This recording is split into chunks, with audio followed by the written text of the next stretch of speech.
आपण आलोय हिरकणी पॅलेस मध्ये आणि हिरकणी पॅलेस मध्ये शेंगा काढायचं काम चालू आहे। हे मोठे म्हणजे आमचे भागवत काका म्हणते त्यांना आणि ते अशोक तात्या। तर हे दोघं जाऊन शेंगा उपटून त्या गाडीवर घेऊन येत आहेत आणि ह्या दोघी शालाक्का आणि आमची जयश्रीला कव्हर कर पहिल्यांदा कशाला म्हणतात। हा दिवसभर ह्या दोघी शेंगा तोडत असतात आणि जेव्हा त्या दिवसभर तोडतात तेव्हा खूप मेहनतीचं काम आहे। पोतं 1.5 पोतं शेंगा तोडल्या जातात। तर शेतकऱ्यांना बघा किती कष्टाचं काम असतं। एक तर त्यांना हे आमचे मालक आहेत म्हणजे ते शेतीचे तात्या कवी लक्ष्मण हेंबाडे। तर ह्यांनी ही शेती लावली असेल पहिल्यांदा काय म्हणतात ते पहिल्यांदा नांगरली असेल, नंतर पेरली असेल, नंतर त्याला खत पाणी त्याचं भांगलन आणि त्याच्यानंतर हे 4 गडी। तर असा एकूण किती खर्च आला असेल। आता ह्या 2 गड्यांना 500 तरी रोज असेल, ह्या बायकांना 300-400 रुपये म्हणजे दिवसभरात 1600 रुपये रोज जातो। तर 1600 रुपये रोज गेला आणि हे सगळं पेरणीपासून आतापर्यंत यायला बराच खर्च झाला असेल।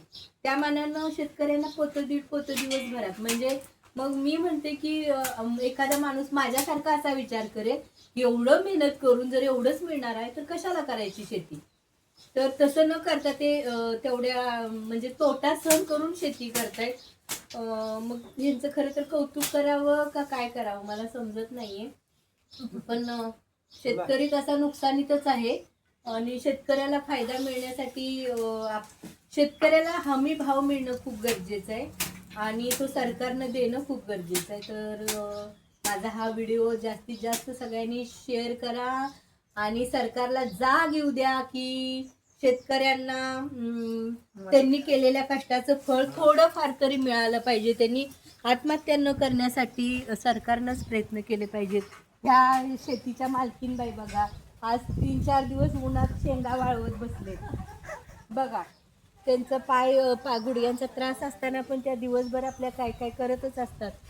तर मग एवढं कष्ट करून जर त्यांना त्याचं कष्टाचं फळ मिळत नसेल तर चांगलं वाटतंय का म्हणजे सरकारला चांगलं वाटतंय का किंवा आपण जनता म्हणून आपल्याला तरी चांगलं वाटतंय का। मला तर प्रचंड सगळ्या गोष्टीचा त्रास होतो आणि वाईट वाटतं की ज्याचं त्याला फळ मिळालं पाहिजे। खरं तर म्हणजे इतकं मेहनत करून शेतकरी आपल्यासाठी एवढं पिकवतोय आपल्याला देतोय आपण आयतं बसून खातोय तर शेतकऱ्यांना तो भाव मिळणं गरजेचं आहे।